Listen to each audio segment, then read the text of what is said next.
행복한 화요기도의 저녁입니다. 오늘은 본문 말씀 예수께서 변화하심이라는 제목의 말씀 드리기 원합니다.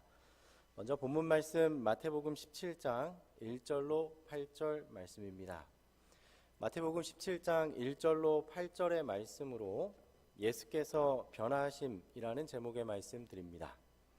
먼저 본문 말씀 제가 읽도록 하겠습니다. 엿새 후에 예수께서 베드로와 야고보와 그 형제 요한을 데리시고 따로 높은 산에 올라가셨더니 그들 앞에서 변형되사 그 얼굴이 해같이 빛나며 옷이 빛과 같이 휘어졌더라.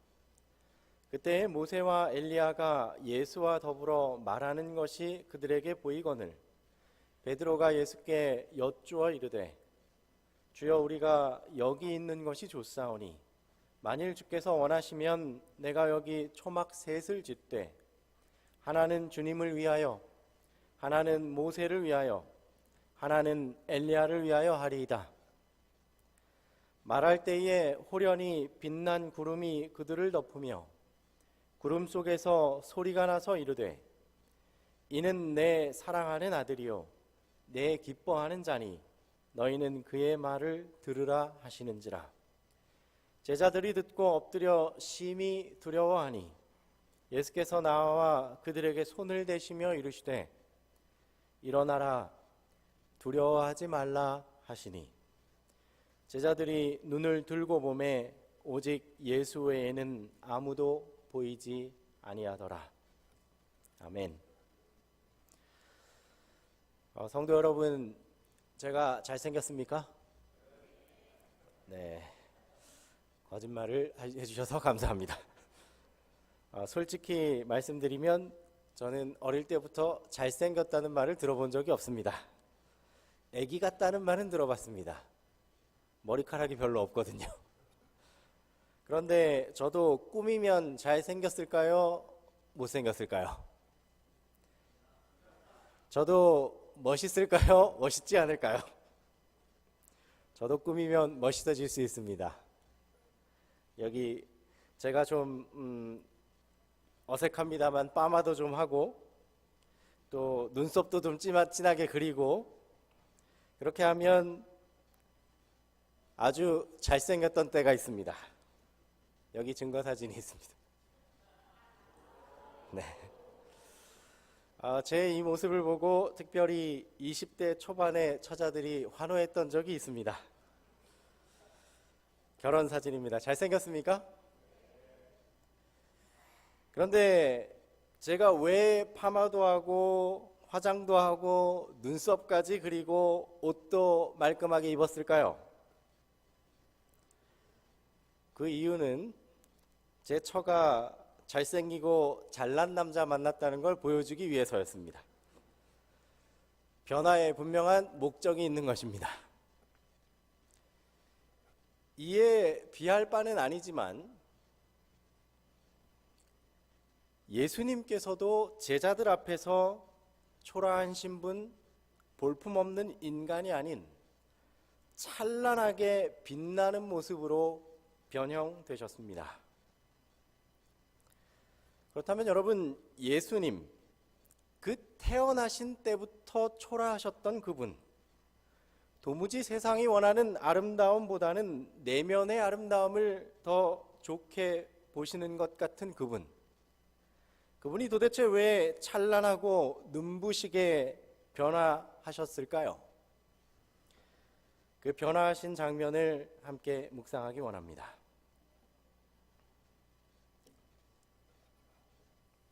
오늘 본문 말씀 5절에 하나님께서는 이렇게 약속하십니다. 이는 내 사랑하는 아들이니 너희는 저의 말을 들으라. 예수님께서는 표적을 구하던 서기관들과 바리새인들을 등지시고 배에 오르셔서 건너편 벳세다로 떠나셨습니다. 그곳에서 소경을 고치시고 가이사랴 빌립보 여러 마을을 지나시면서 병자들을 고치십니다. 말씀도 전하고 병자도 고치시면서 그렇게 봉사하러 다니시지요. 그러던 중에 예수님께서 제자들에게 이런 말씀을 처음으로 꺼내십니다. 진실로 너희에게 이르노니 여기 섰는 사람 중에 죽기 전에 인자가 그 왕권을 가지고 오는 것을 볼 자들도 있느니라. 인자가 왕권을 가지고 오는 것, 그것을 보는 사람이 이 중에 있겠다라고 제자들에게 선언하신 것입니다. 이 말씀을 하시고 엿새가 지난 늦은 저녁입니다. 늘 기도하던 곳에 도착하셨던 예수님께서 제자 셋을 부르십니다. 베드로, 요한, 야고보. 그리고 함께 산을 오르십니다. 한참 산을 올라가는데 제자의 마음에는 이런 생각이 듭니다. 왜 예수님은 하루 종일 봉사하고 가장 힘든 이 저녁 시간에, 하필이면 피곤한 이 시간에 산을 오르시는 걸까? 그런 의문이 그들의 마음에 떠오릅니다. 그런데 한참 올라가자 해는 이제 완전히 저물고 캄캄해졌을 때 예수님께서 길을 멈추십니다. 그리고는 제자 셋에게 기도를 요청하시고 조금 걸어가 나가 엎드려 기도하기 시작하십니다. 심한 통곡과 눈물로 인류를 위하여, 저와 여러분과 온 세상을 위하여, 그리고 사랑하는 제자들을 위하여 그들이 흔들리지 않는 믿음을 갖게 해달라고 하나님 앞에 부르짖기 시작합니다. 함께 기도하기 원하여 데려왔던 제자 3명 베드로와 요한과 야고보는 늘 해오던 대로 기도하다가 언제나 그랬던 것처럼 잠에 빠집니다. 그러나 여러분, 예수님께서는 여전히 제자들과 인류를 위하여 간구하고 계십니다. 시대의 소망엔 이렇게 표현합니다. 구주께서는 제자들의 암담한 심정을 아시고 저희의 믿음이 수포로 돌아가지 않는다는 보증을 하심으로써 그들의 슬픔을 덜어주고자 하셨다. 여기 시대의 소망은 제자들이 암담한 심정을 가졌고 슬퍼했기 때문에 예수님이 그것을 알고 계셨다라고 기록합니다. 여러분, 예수님이 우리를 알고 계십니다. 우리의 상황을 알고 계십니다. 그런데 무엇이 예수님의 제자들의 마음을 그토록 암담하게 만들었을까요? 제자들을 암담하게 만든 것은 오늘 본문의 전장인 마태복음 16장 21절에 나타나 있습니다. 마태복음 16장 21절 말씀입니다.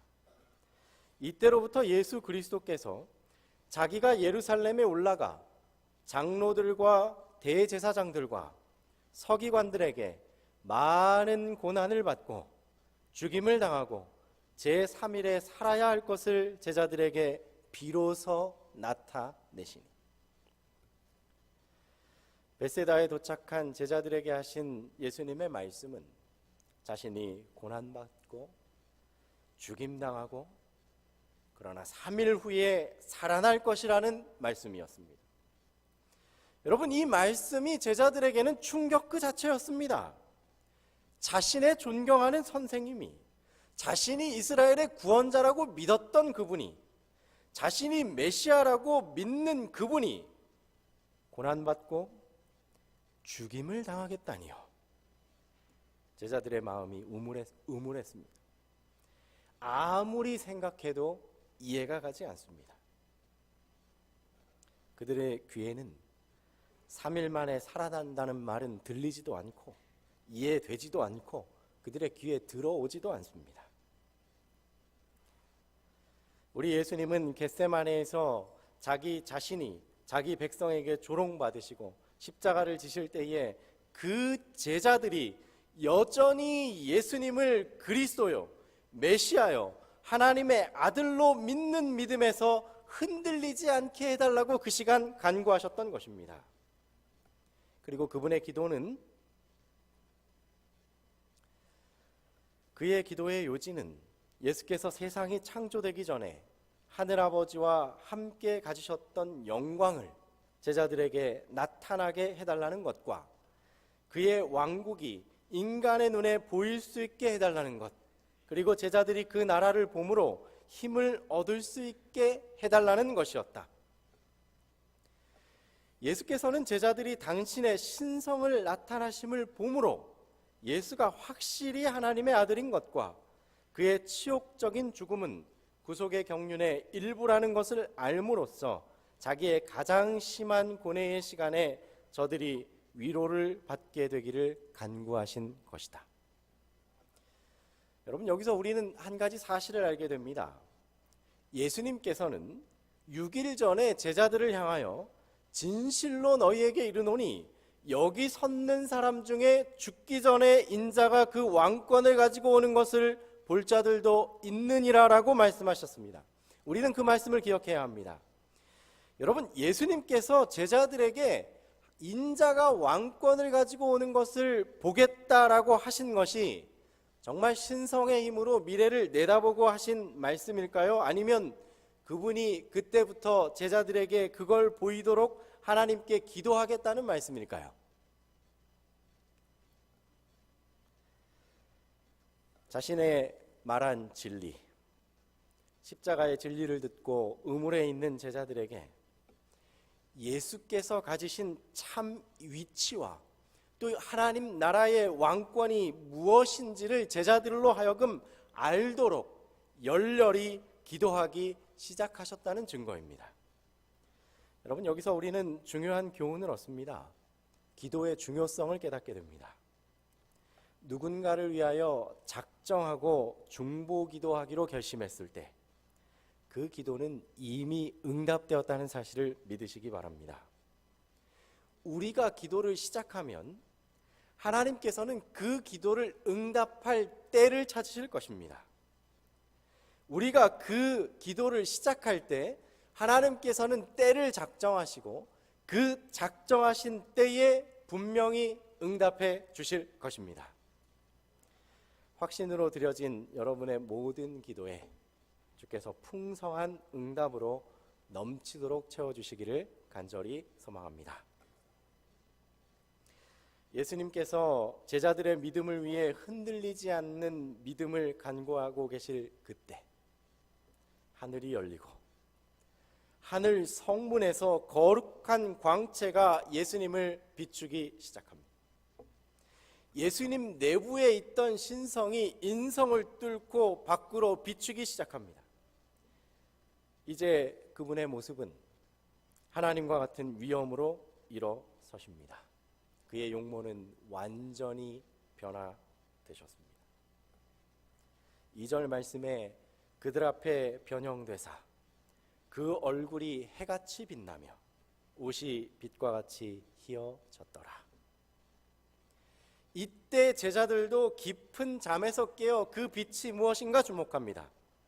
너무나 놀랍고 눈부신 빛에 놀라워하며 그 빛을 바라보지요. 어느 정도 시간이 흘러 빛에 적응되었을 때 제자들의 눈앞에는 해처럼 빛나는 주님과 또 그분과 함께 있는 두 사람을 주목하게 됩니다. 바로 엘리야와 모세입니다. 여러분, 여기 예수님께서 친밀하게 이야기하셨던 엘리야와 모세는 몇 가지 상징성을 가지고 있습니다. 모세는 이스라엘의 출애굽과 건국을 인도했던 백성의 지도자입니다. 엘리야는 이스라엘의 대표적인 선지자로서 예수님을 선지자로 표상하기에 가장 적합한 사람입니다. 백성의 지도자로서 백성의 반대와 불신을 겪었던 모세야말로 심한 반대와 십자가까지 지실 예수님을 위로하기에 가장 적합한 사람입니다. 선지자로서 큰 표적을 보였지만 얻은 것은 실망과 낙담과 두려움뿐이었던 엘리야야말로 예수님께 큰 힘을 실어줄 수 있는 그런 사람이었습니다. 그리고 또 이 두 사람은 우리가 잘 아는 바와 같이 살아서 구원받는 하나님의 백성과 또 주 재림하실 때에 썩지 아니할 몸으로 부활할 죽은 성도들을 대표하는 것입니다. 이 광경을 보고 세 제자 베드로와 요한과 야고보는 대단히 만족합니다.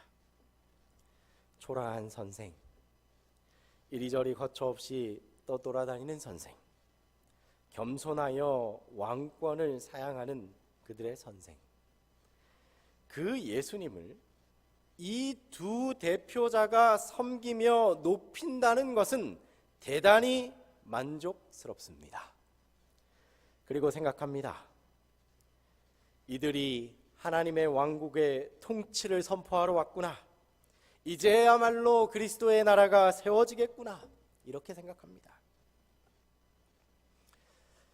제자들은 모세와 엘리야가 저희 주를 보호하고 왕으로서 그의 권위를 세우도록 보냄을 받은 것이라고 확신하였다. 그런데 여러분, 제자들의 기대와는 반대로 모세와 엘리야가 예수님과 더불어 나눈 대화는 예수님의 죽음에 관한 것이었습니다. 여러분, 예수님은 외로우셨습니다. 죄짐을 지시고 홀로 그 외로운 길을 가셨습니다. 제자들조차 예수님이 하시는 말씀이 무슨 말인지 이해하지 못합니다. 제자들조차 여전히 현세의 축복과 영광만 생각합니다. 쉽게 말하면 부유해지고 높은 계급을 가지기 원했다는 것입니다. 홀로 외로이 길을 가시는 주님에게 이 두 사람 모세와 엘리야가 하늘 보좌의 수많은 천사들을 대신하여 온 이유는 바로 외로움과 두려움의 십자가, 고통의 십자가를 견뎌내시라고 격려하기 위해서였습니다.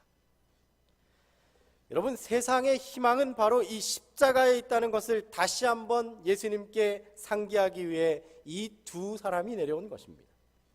자신이 겪었던 경험 속에서 예수님을 위로하고 격려하고 그리고 십자가를 지시도록 하기 위해 하늘에서 두 선지자가 보냄을 받은 것입니다. 그런데 제자들은 이 두 사람이 예수님을 임금 삼기 위해 내려온 것이라 생각하고 베드로가 이렇게 외칩니다. 주여, 우리가 여기 있는 것이 좋사오니 만일 주께서 원하시면 내가 여기 초막 셋을 짓되 하나는 주님을 위하여, 하나는 모세를 위하여, 하나는 엘리야를 위하여 하리이다. 바로 그때 하늘에서 우레 같은 소리가 울려 퍼지는데 이렇게 말합니다. 말할 때에 호련히 빛난 구름이 그들을 덮으며 구름 속에서 소리가 나서 이르되 이는 내 사랑하는 아들이요 내 기뻐하는 자니 너희는 그의 말을 들으라 하시는지라. 아버지의 음성을 듣고 제자들은 그 자리에 놀람과 두려움으로 다 쓰러집니다. 그러자 예수님께서 조용히 다가오셔서 말씀하십니다. 일어나라, 두려워하지 말라. 손을 대시며 부드럽게 말씀하십니다. 두려워하지 말라. 그러자 제자들의 두려움이 사라지고 광채도 사라지고 그들의 눈앞에는 오직 예수 외에는 보이지 아니하더라. 사랑하는 여러분, 우리에겐 성경 말씀이 있습니다. 혹시 우리도 세속적 생각과 선입견으로 인해 분명한 성경 말씀을 내 생각대로 해석하며 이해하고 또 그렇게 읽고 있지는 않습니까? 예수님께서 성경 말씀과 성령을 통해 여러 방법으로 우리에게 진리를 제시해 주시지만 그것이 우리의 마음에 맞지 않아 거절하고 있지는 않습니까? 오직 오늘 본문은 말합니다. 너희는 저의 말을 들으라. 하나님께서 제자들에게 직접적으로 말씀하시기를 너희 생각에 빠져 있지 말고 예수님의 말씀을 듣고 깨달으라고 말씀하십니다. 우리 사랑하는 성도님들, 말씀을 펼 때 그리고 또 그 말씀을 삶의 지표로 삼고 성경 말씀을 매일의 양식으로 삼으실 때 모든 쓸데없는 절망에서 건져냄을 받고 믿음으로 부활과 재림의 소망을 갖게 되는 저와 여러분 되기를 주님의 이름으로 간절히 축원합니다. 여기 예수님의 제자들은 심히 6절 말씀에 제자들이 듣고 심히 두려워했다라고 기록하고 있습니다. 그런데 여러분, 출애굽기 34장 4절 말씀에 보면 아론과 온 이스라엘 자손이 모세를 볼 때에 모세의 얼굴 피부에 광채남을 보고 그에게 가까이 하기를 두려워하였더니라고 말합니다. 송아지를 숭배한 죄를 범했던 이스라엘 백성, 그들은 모세가 시내산에서 목숨까지, 그들의 자기의 영생까지 버려가면서 그를 사랑했던 모세의 얼굴을 쳐다볼 수가 없었습니다. 하나님의 영광으로 빛났던 모세의 얼굴을 똑바로 볼 수가 없었습니다.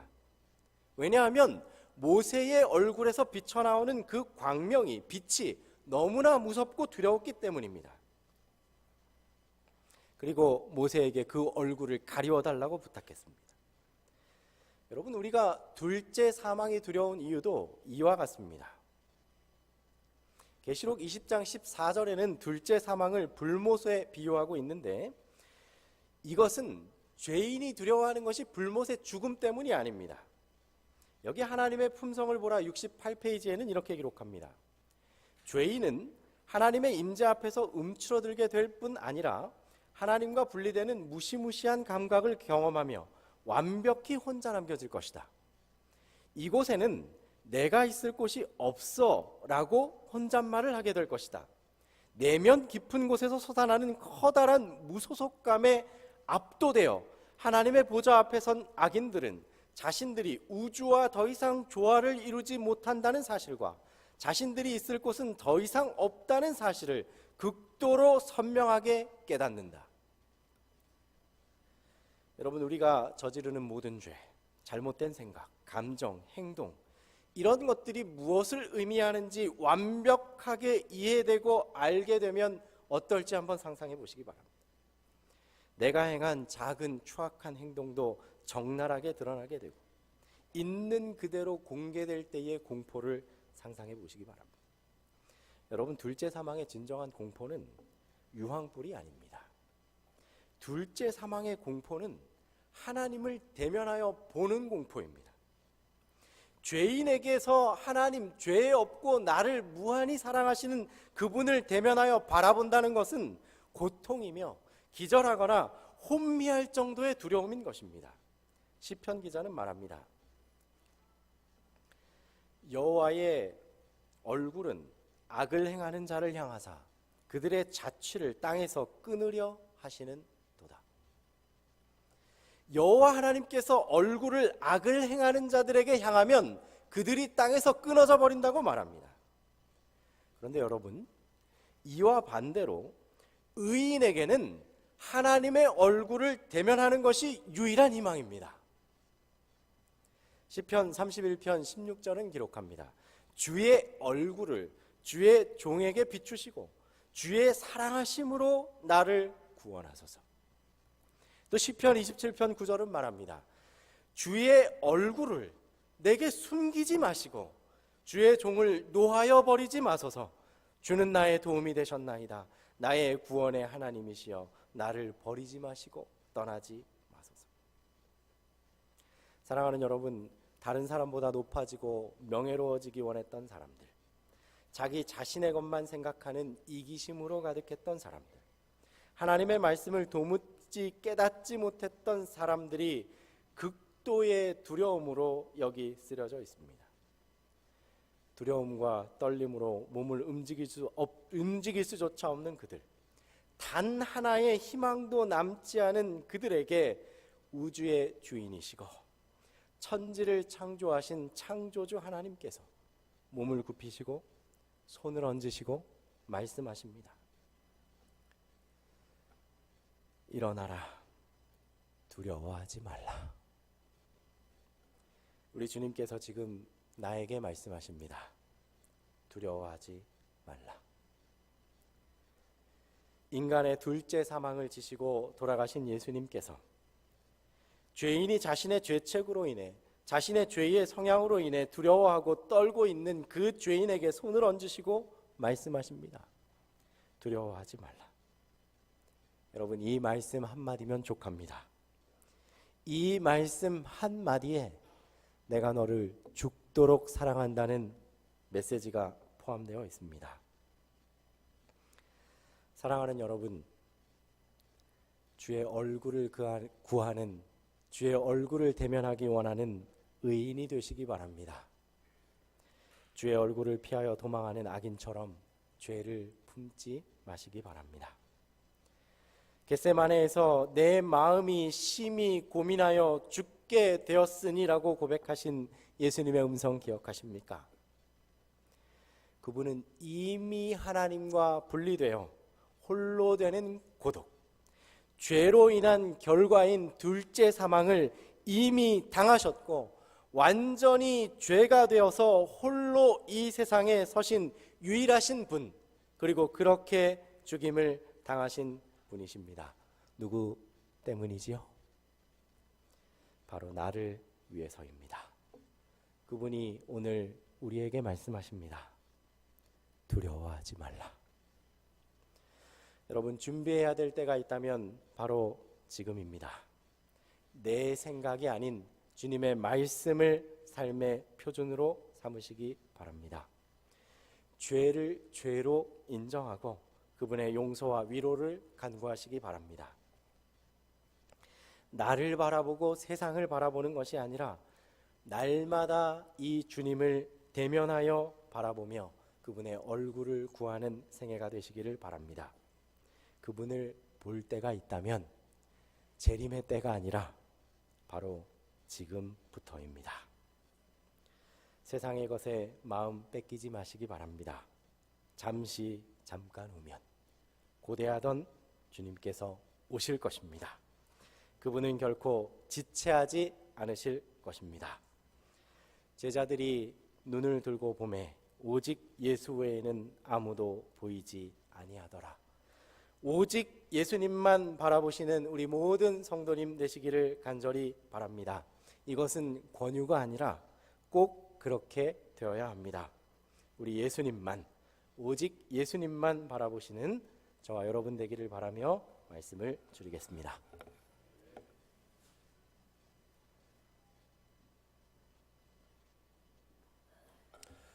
네, 예수님의 변화하심이라는 제목으로 귀한 말씀 주신 목사님 감사합니다. 네, 마지막 찬미는 455장 다 같이 일어나서 부르시겠습니다. 찬미 후에 목사님 나오셔서 축도해 주시겠습니다.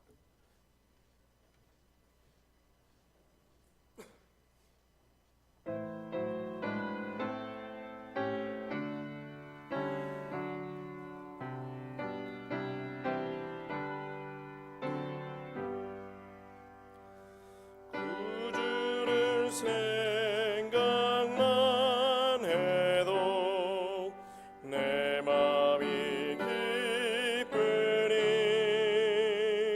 주 얼굴 친히 뵐 때야 내 기쁨 어떠리 이 세상 좋은 음악을 다 들어보아도 주 이름보다 좋은 것 또다시 없도다.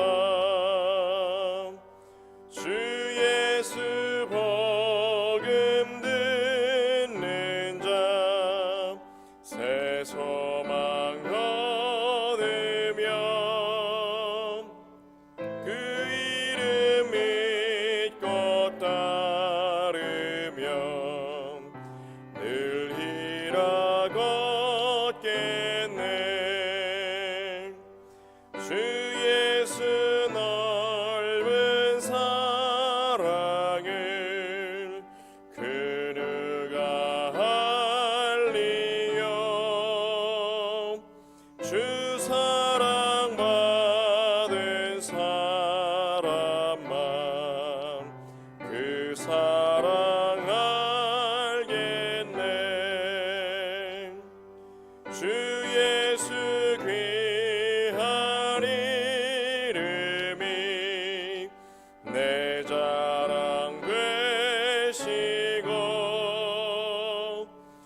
사랑하는 아버지 하나님, 우리의 눈을 들어 오직 예수만 보이게 하여 주옵소서.